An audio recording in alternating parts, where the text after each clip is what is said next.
Il est 6h13, bon réveil à tous sur RMC. L'invité de Charles Matin. Bonjour Charlotte Perronnet. Bonjour. Vous êtes, on peut le dire, malade alcoolique.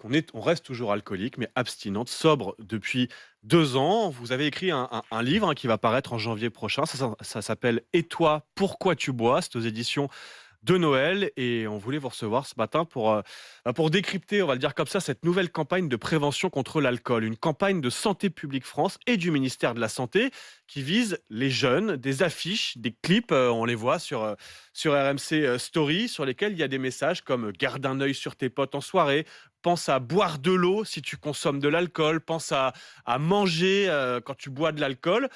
Charlotte Perronnet, le message de cette campagne, est-ce qu'il est le bon? Est-ce qu'on s'adresse de la bonne manière aux jeunes quand on leur parle d'alcool?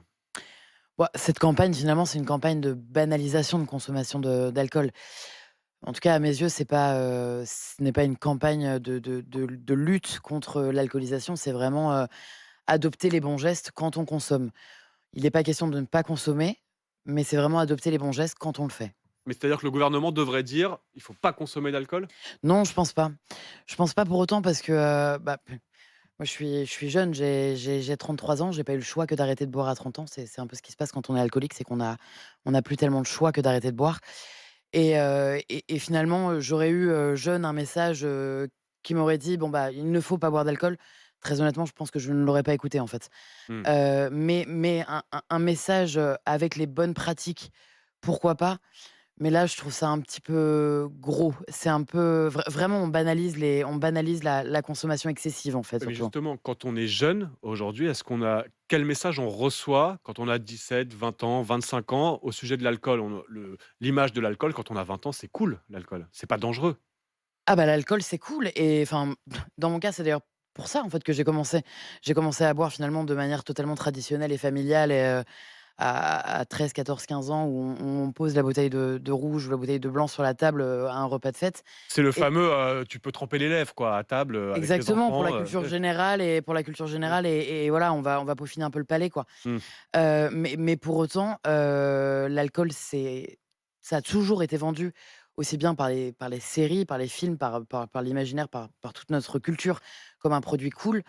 Ce qui aurait pu être cool finalement pour cette campagne de prévention, c'est peut-être aussi de dire que, bah, il y a des options sans alcool, qu'il y a une manière enfin, on n'est pas forcément hors norme quand on boit un peu moins que les autres. On peut être aussi, moins alcoolisé que les autres et être tout aussi cool, en fait. Oui, celui qui ne boit pas peut être aussi sympa et cool que les autres, ça peut être aussi ça Et pas le juste Sam qui ramène ses potes, quoi, oui, finalement. oui, exactement.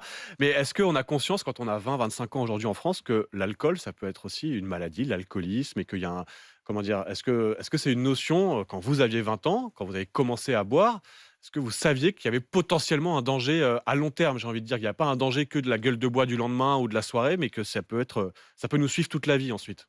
Absolument pas. Moi, en tout cas, quand, j'ai commencé à boire, bah, je suis rentrée en école d'ingénieur, j'avais 18 ans, 2008, 0 campagne de prévention. Au contraire, c'est même des endroits, je peux en témoigner aussi, les écoles, les études dans lesquelles on est presque incité à boire. En tout cas, les soirées étudiantes, c'est un lieu de consommation, voire d'excès autour de l'alcool. Ah bah, c'est totalement accepté et c'est même plutôt encouragé. Ouais. Alors je pense que le bizutage est un autre sujet, mais enfin, en tout cas, la prévention n'existait absolument pas. Alors en plus, moi, j'étais en école d'ingénieur en agriculture, donc il y avait le côté où vraiment on embrassait le patrimoine français, Mmh. mais la prévention n'existait pas et la prévention, enfin, moi, j'ai eu le malheur finalement de faire un coma éthylique, mon premier coma éthylique à 18 ans. Heu, je suis sortie de l'hôpital, on ne m'a pas dit un mot sur les dangers de Mmh. l'alcool. Mmh. Et pourtant j'avais été enfin voilà, j'ai été admise pour excès de boisson finalement Mmh. et on ne m'a rien dit, rien dit. Gros trou dans la raquette, il est pas, hors ce qui se passe pendant les soirées de fête. Parce que là, on voit bien que c'est un message destiné aux soirées festives. Mais est-ce que l'alcoolisme, le vrai sujet, c'est pas finalement entre les fêtes? Est-ce qu'on boit entre les fêtes? Est-ce qu'on boit tout seul? Est-ce qu'on boit tristement, en fait, entre guillemets? Non, parce que finalement on peut être alcoolique, sans boire seul, on peut être alcoolique sans boire tous les jours et on peut être alcoolique en fait d'ailleurs moi c'est finalement comme ça moi que je suis tombée dedans. C'est que enfin je suis tombée dedans, je considère pas que je suis tombée dedans parce que je pense que mon alcoolisme je l'ai vraiment construit finalement.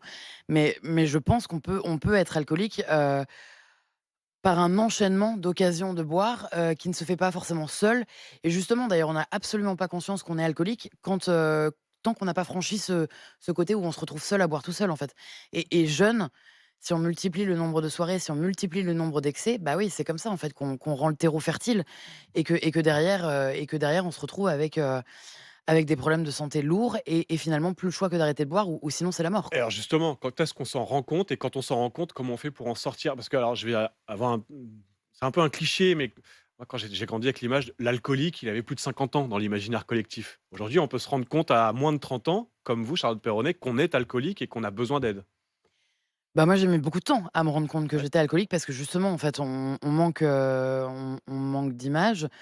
Même en étant alcoolique, j'étais pleine de clichés, Mmh. quand il est question de visualiser une personne alcoolique. Enfin, moi, voilà, désolée pour la jante masculine, mais c'est vrai que souvent, souvent, j'imaginais, un homme âgé, qui distille la 8-6, ou quelqu'un qui se laisse complètement aller et non, en fait, on peut avoir moins de 30 ans, on peut être une femme, on peut avoir des diplômes, un job et une vie, tout à fait rangée et avoir un vrai problème de Et consommation comment on en d'alcool sort à ce moment-là pour ceux qui nous écoutent justement? et comment on sort? Et bah, déjà la 1re chose, c'est d'en prendre conscience. D'en prendre conscience que finalement, est-ce que quand on me propose un verre, j'ai la liberté de dire non? Mmh. Est-ce que si je suis dans une situation où l'alcool est là, est-ce que le fait de ne pas en prendre va me rendre, Mmh. irascible, va m'énerver, va voilà, qu'est-ce qui va se produire si je refuse ce verre d'alcool? Et puis une fois qu'on se rend compte potentiellement, voilà, qu'on n'a plus cette liberté, qu'on n'a plus tout à fait, voilà, cette possibilité de dire non et ben, heureusement, il est possible de s'en sortir.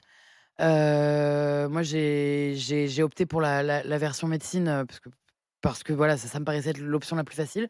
J'ai immédiatement consulté un addictologue avec qui, fort heureusement, ça a plutôt bien matché. Il a été question de diminuer d'abord la consommation pendant un certain temps. Diminuer, ça a été très compliqué parce qu'en fait, diminuer quand on est alcoolique, ça implique des phases de manque, ça implique, Mmh. énormément de choses et évidemment que diminuer, c'est très compliqué quand on est malade alcoolique parce que Et c'est pas un choix, c'est pas et une volonté. voilà, et c'est une maladie presque chronique. On n'en sort jamais réellement. En tout cas, ça fait 2 ans ça que vous êtes sobre, mais qu'il faut, comment dire? Ça demande encore de la vigilance aujourd'hui. C'est encore une lutte, aujourd'hui. Ah bah, moi aujourd'hui, je suis encore sous traitement pour sevrage alcoolique. Aujourd'hui, je côtoie les alcooliques anonymes toutes les semaines Mmh.